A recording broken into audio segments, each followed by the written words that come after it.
Hello mga mamamayang, good afternoon po sa inyong lahat. May bisita po ako ngayong hapon na ito, si Mama Yeps po uli. May gagawin po siya. Mama Yeps, pasok! Pakita ko po sa inyo ngayon ang aking version ng ice candy na avocado flavor. Ito na po yung ating mga sangkap na gagamitin. Unang-una po, hinog na avocado, 4 na piraso, yung mga malalaki. Sunod po ay condensed milk, evap milk, cornstarch, white sugar, powdered milk, tubig, at syempre po yung ating gagamitin na ice candy wrapper. Ayan po. Yan na po lahat yung ating mga sangkap. Una po nating gagawin ay kukuha po tayo ng cooking pot na ating gagamitin para paglulutuan po ng ating cornstarch. So, ilalagay na po natin itong ating 6 cups na tubig dito sa ating cooking pot.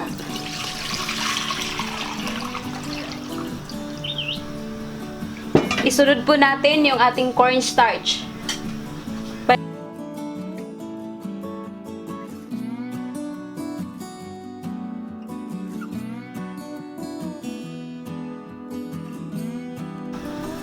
Pagkatapos po, hahaluin lang po natin siya ng maigi para po matunaw yung ating cornstarch. Ginagamitan ko po ng cornstarch kasi po nakakatulong po ito sa ating ice candy na magiging malambot na para siyang ice cream. Kasi po pag hindi tayo naglalagay nito, 'di ba, mapapansin nyo yung ibang ice candy pag kinain nyo at sinipsip nyo, yung matitira parang ice na lang. So ito, pag gumamit ka nito, maganda po yung kalalabasan niya. Parang ice cream po yung ating ice candy. Ayan, tunawin lang po natin siya ng mabuti.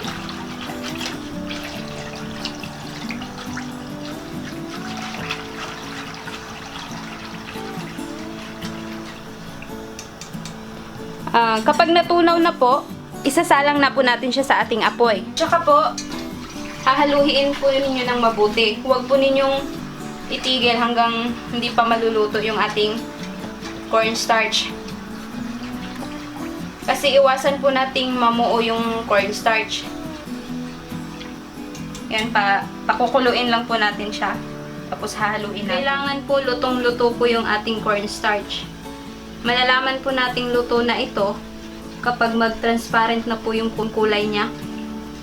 Yan, hahaluin lang po natin.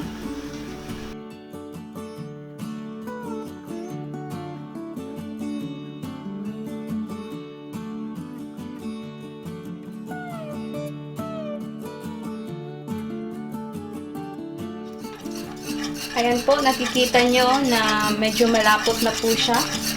Ito na po yung itsura niya. Pwede na nating ilagay yung ating asukal.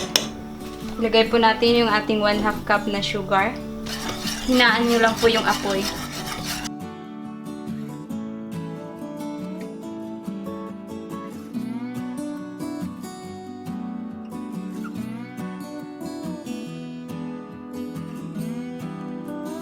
Pag tunaw na po yung ating asukal, isunod po natin yung ating powdered milk.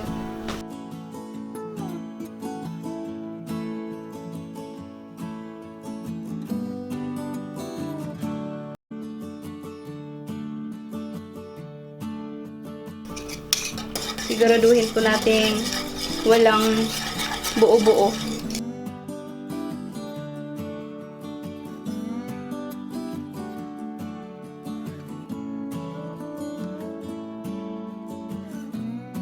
Ayan po. Pwede na po ito. Ililipat po natin siya dito sa ating malaking bowl para po madali siyang lumamig.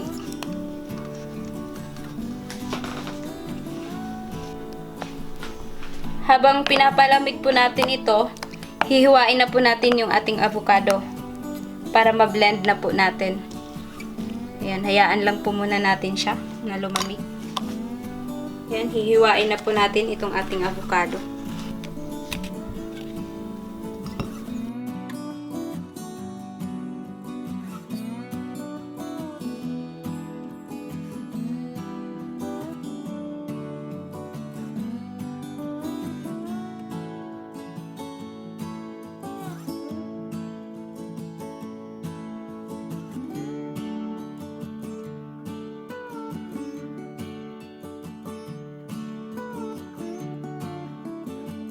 Yan po, simulan na po natin siyang tanggalin sa balat.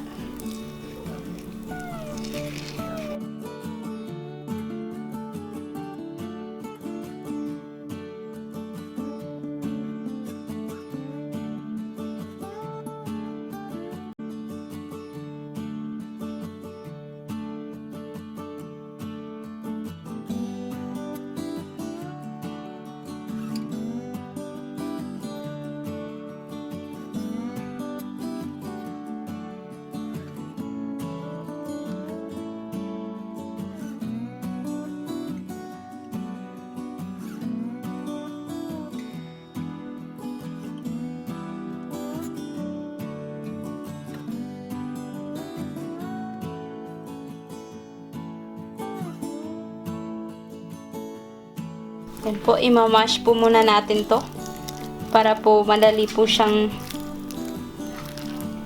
mapino sa ating blender na gagamitin. Or gagamitan po natin ang tinidor para mas madali.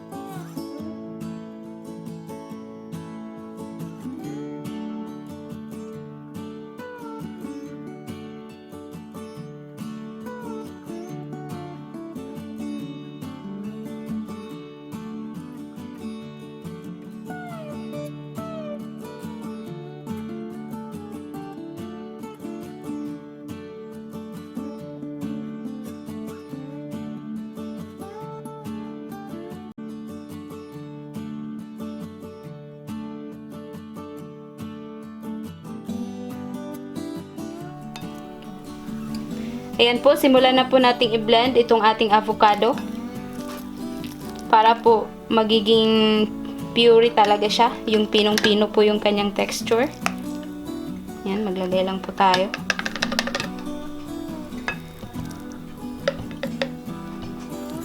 Tapos po, lagyan po natin siya ng kaunting evap milk para po hindi siya masyadong malapot. Ayan po, i-blend lang po natin siya.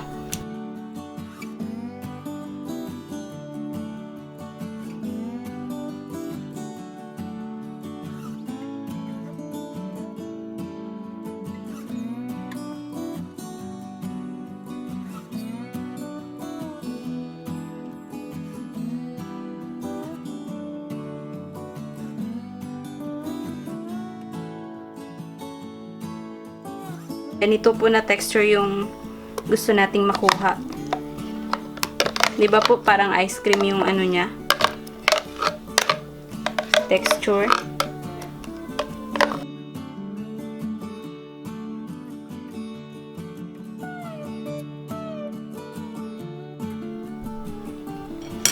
Ayan po, na-blend ko na po lahat yung ating avocado. Ngayon po, ilagay ko na lahat dito yung ating natirang evap milk at saka itong ating condensed milk.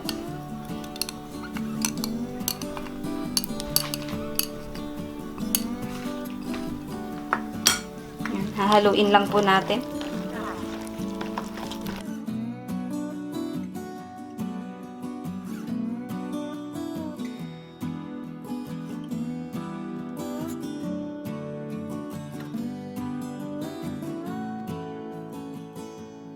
Ayan po, ready na po itong ating cornstarch mixture.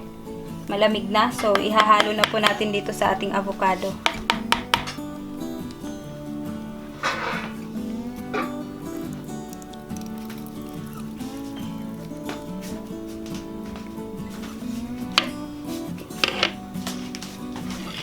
Hahaluin lang po natin.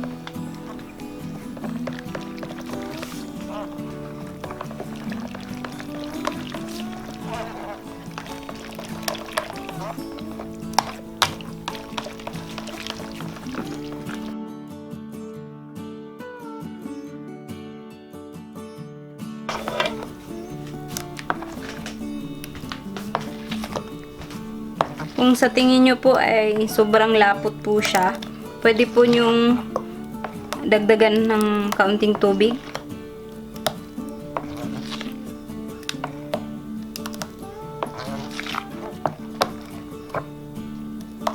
Siguro magdadagdag ako ng kaunting tubig. Mga 1/2 cup lang siguro.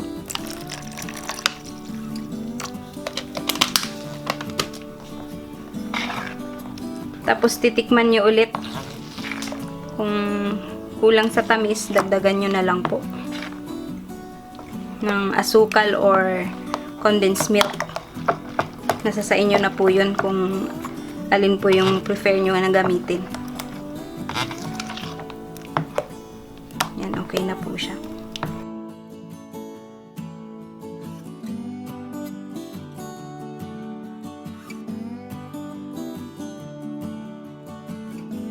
Ayan po, simulan na po nating ilagay sa ating ice candy wrapper itong ating nagawa na avocado.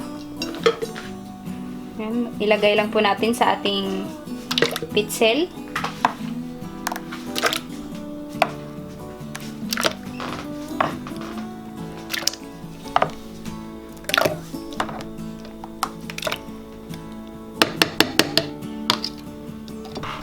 Gagamit din pala tayo ng yung imbodo. Gumawa po ako ng sarili kong imbodo. Gamit po yung lalagyan ng mineral water. Kuha lang po tayo ng ice candy wrapper at saka ilagay natin itong ating imbodo. Tapos lagyan na po natin itong ating ginawang ice candy.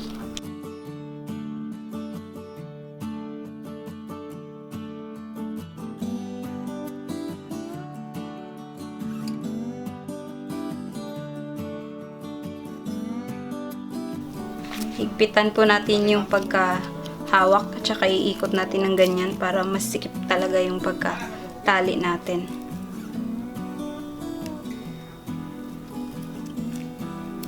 Ayan, ganyan po.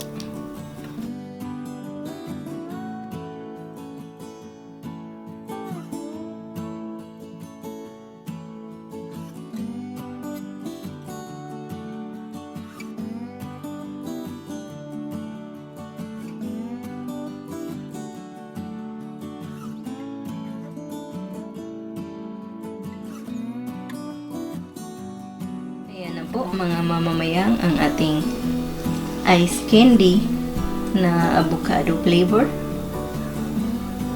Ipapakita ko po sa inyo mamaya pag naging ice na talaga ang ating ice candy. Sana po nakuha nyo ang reseping ito ni Mama Yeps.